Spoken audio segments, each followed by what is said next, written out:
Pronto, pessoal, vamos continuar lá do momento onde a gente parou, que foi aqui, na discussão de autonomia, privacidade e confidencialidade, que principalmente privacidade e confidencialidade, que podem trazer uma ideia de semelhança em seus conceitos, eles têm diferenças e diferenças substanciais até. Dentre os princípios éticos que norteiam as relações humanas e as ações no campo da saúde, podem ser destacados a autonomia, a privacidade e a confidencialidade das informações. O que é autonomia? Aqui no Brasil, a autonomia dos usuários de serviços em saúde é contemplada em normas jurídicas e deontológicas. Para garantir a liberdade de consentir, é preciso que os profissionais de saúde respeitem a autonomia do paciente e não desrespeitem a sua autonomia em nome do bem do paciente ou de normas e rotinas institucionais. A vontade do paciente e a sua liberdade de escolha deve estar acima do bem comum, não do bem comum de sociedade, mas das normas institucionais do hospital, certo? Digamos que a gente tem lá um paciente que está para morrer, a gente tem um homem, né, está internado em UTI, ele está para morrer, e a conduta do hospital, a rotina do hospital, prega que aquela pessoa deve ficar lá no leito de UTI, fazendo analgesia, para que ela tenha uma morte assistida, né? Que ela morra de forma assistida, amenizando as dores. Mas aquele paciente não quer. Não quero ficar aqui, eu quero ir para minha casa, eu quero ter minha morte perto dos meus. A autonomia dele deve ser respeitada nesse sentido. Contraria as normas e rotinas institucionais, mas a autonomia do paciente deve ser respeitada em cima das normas e rotinas institucionais. Tá bom, gente? Primeiro, o bem do paciente.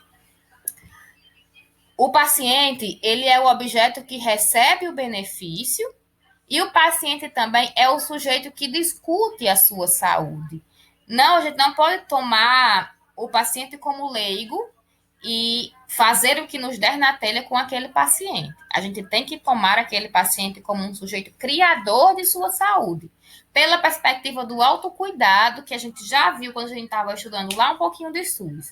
Aquele paciente deve ser corresponsabilizado por sua saúde. Então, tudo que a gente vai fazer com o paciente deve ser informado e deve ser pedido autorização. Você vai pegar na mão dele para virar a mão dele para aferir a pressão. Você vai dizer, ó, eu vou virar aqui sua mão. Por favor, abra a boca. Por favor, se sente. Eu preciso que você sente para que eu possa aferir sua pressão. Tudo isso tem que ser conversado com o paciente, já que ele é um sujeito que discute sua saúde. Tanto em termos simples como em termos complexos, como foi o primeiro exemplo que eu dei. O profissional, nesse caso, qual seria a conduta correta? Seria, ó, paciente, ó, seu José, aqui nos seus exames a gente está vendo que o senhor tem um mês de vida. Suas opções são as seguintes: são ficar aqui no hospital para que a gente possa fazer a analgesia e o controle da dor do senhor, ou o senhor pode ir para casa. Ele é um sujeito que discute sua saúde, é assim que ele deve ser enxergado, tanto como alguém que recebe, mas também como aquele que discute. Ele não é passivo, o paciente não é passivo, ele é o sujeito ativo na produção de sua saúde.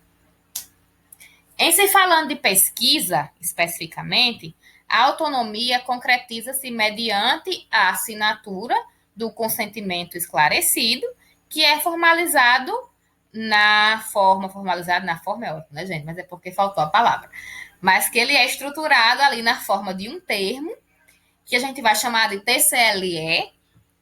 Apropriem-se desse termo, porque vocês não vão conseguir fazer a pesquisa TCC de vocês se os seus sujeitos de pesquisa não assinarem esse termo. E ele se chama Termo de Consentimento Livre e Esclarecido, ou seja, TCLE.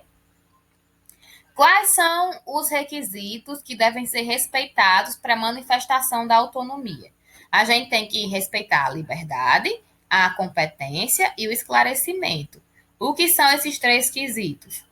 Liberdade vai falar de que aquele paciente deve ter a liberdade de querer ou não querer assinar. A gente não pode prometer nada, nem ameaçar esse paciente com nada. Dizer, se você não assinar, você vai ter uma perda nesse sentido. Ou se você assinar, você vai ter um ganho nesse outro sentido.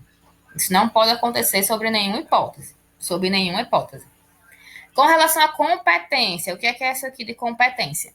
A competência está relacionada à competência cognitiva, gente. Aquele paciente tem que ter capacidade cognitiva de dizer se quer ou não participar. Você não pode pedir para uma criança recém-alfabetizada que acabou de aprender a assinar o nomezinho dela para participar de uma pesquisa só porque ela sabe assinar. Ela não tem competência cognitiva suficiente para dizer se quer ou não participar daquele estudo. Isso serve para idosos em situação de senilidade ou Alzheimer. Isso serve para pessoas com capacidade cognitiva reduzida, né, que tem um coeficiente de inteligência abaixo do que é considerado padrão. Então, não teve competência, não teve a capacidade de responder por si, a gente não pode pedir que aquela pessoa participe de uma pesquisa. E com relação ao esclarecimento, o esclarecimento é aquilo que eu já venho falando desde o começo dessa aula. Tem que dizer exatamente o que é seu estudo, o que é que você quer fazer, o que você vai precisar daquele paciente e principalmente deixar claro para ele que ele pode desistir no momento em que ele quiser, que ele não vai sofrer nenhum tipo de punição ou represália por desistir e que ele também não vai ganhar nada de bens materiais se ele participar do seu estudo, porque não pode, é proibido, tá bom, gente? A gente não pode dar ganhos ao paciente para que eles participem do estudo. No Brasil, há países que é permitido que se pague ao paciente para ele participar de estudos. No Brasil, não pode. Nos Estados Unidos, por exemplo, você pode vender sêmen, você pode vender sangue, você pode receber dinheiro para participar de estudos. Aqui no Brasil, tudo isso é proibido. A gente não pode vender sangue, nem hemoderivados, nem nada disso. Isso aí vai depender de cada país.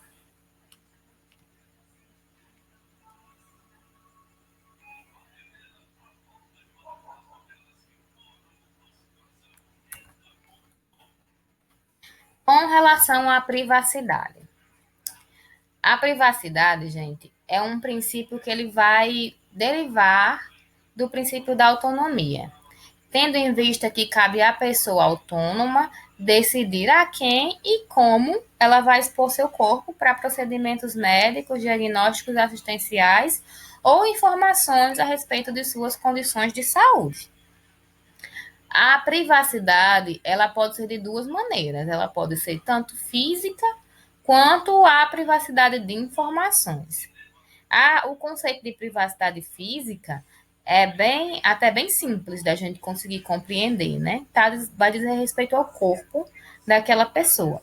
Privacidade física é o uso mais popular do termo e denota a liberdade em relação ao contato com outras pessoas. Ou seja, a pessoa autônoma decide com quem e em que nível ela deseja estabelecer contato. Isso serve também para pesquisa. Isso serve para a prática profissional de vocês, por exemplo. Eu sei que na turma de enfermagem que eu estou facilitando a disciplina tem meninos. E eu já vi acontecer, na minha experiência profissional, de em postos de saúde, né, em UBS, as mulheres elas se negarem a fazer o exame preventivo com um homem. Elas podem, elas têm todo o direito. E a você, enquanto profissional que receber essa negativa, qual é a sua postura? Dizer nada, respeitar, ficar calado, obedecer o princípio da privacidade física daquela mulher. Ela não vai se sentir confortável em passar por um exame tão, tão delicado, né, em que ela fica numa situação de exposição tão grande se for feito por um homem. E o que nos cabe é respeitar. Apenas. O que cabe a vocês, meninos, nesse momento, é respeitar apenas. Não há mais o que fazer. Com relação à privacidade de informações, aqui pela imagem eu já dou a noção bem clara do que seria, né? Que é o que quer que eu veja, eu ouça no curso da minha profissão, se for algo que não deve ser publicado, eu jamais vou poder divulgar, considerando essas coisas como segredos sagrados. Não importa o que eu ouça dentro do meu consultório, se for relacionado ao paciente e se não for risco de vida desse paciente ou de alguém, eu não posso contar para ninguém. A gente já discutiu um pouquinho sobre isso quando a gente falava lá das determinantes culturais, né, de saúde, em que ainda é muito comum que as meninas evitem fazer os exames preventivos, porque tem medo de que as pessoas fiquem sabendo que ela já tem uma vida sexualmente ativa, justamente por conta que os profissionais de saúde nem sempre obedecem esses princípios, né? Principalmente em cidades pequenas. Quanto menor a cidade, mais fuxico, mais chafurdo e mais as pessoas têm seu direito à privacidade e informações desrespeitado. Com relação à confidencialidade, como eu já disse, confidencialidade e privacidade são princípios diferentes. A privacidade é o limite dado pelo paciente do que pode ou não ser compartilhado, e a confidencialidade vai gerar no profissional o dever ético de guardar as informações do paciente.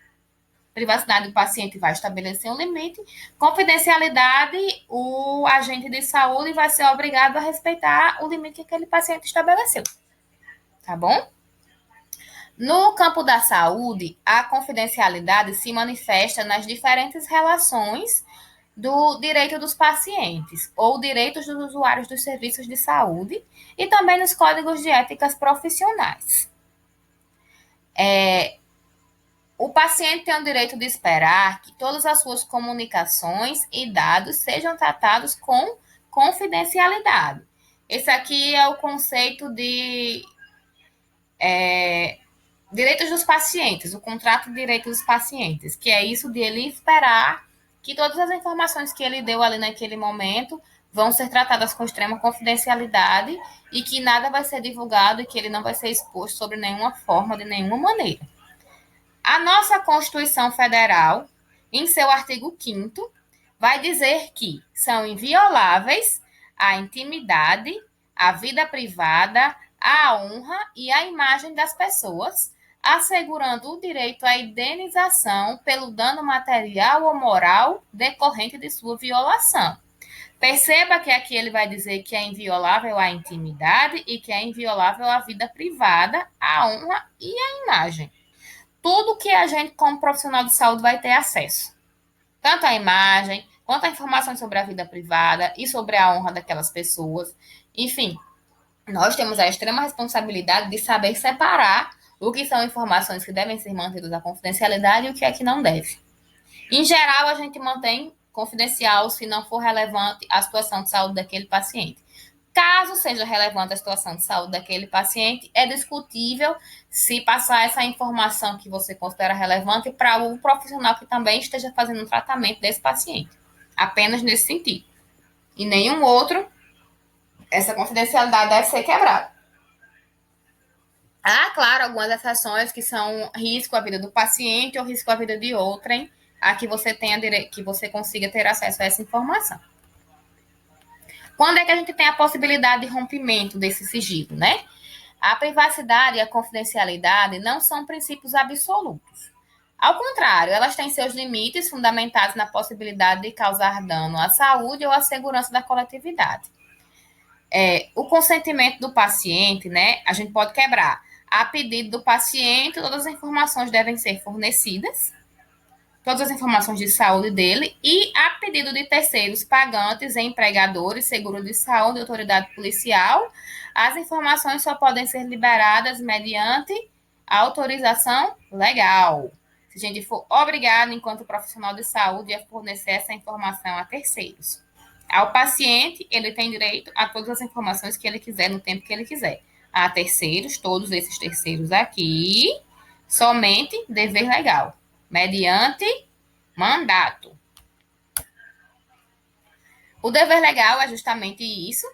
E quais são esses deveres legais, desses deveres legais que a gente tem que cumprir compulsoriamente, né? Que é doença de notificação compulsória. A gente tem que fazer a notificação independente da vontade do paciente. Isso está previsto, a não notificação está previsto no Código de Ética, no artigo 269, aliás, no Código Penal, ou seja, é crime não fazer a notificação. E também maus tratos a crianças, adolescentes ou idosos. Se a gente percebe que está acontecendo isso, é obrigatório fazer essa revelação. O que seria a justa causa? Também a possibilidade de rompimento de sigilo.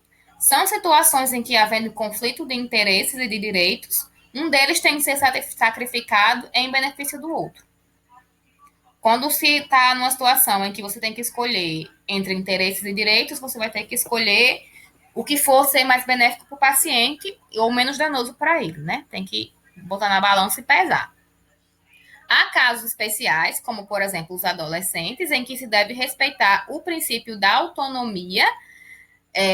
Os profissionais podem ocultar dos pais ou responsáveis legais informações a respeito dos pacientes menores de idade, quando julgarem que os adolescentes têm capacidade de expor o que sentem, compreender as informações e têm competência para tomar decisões.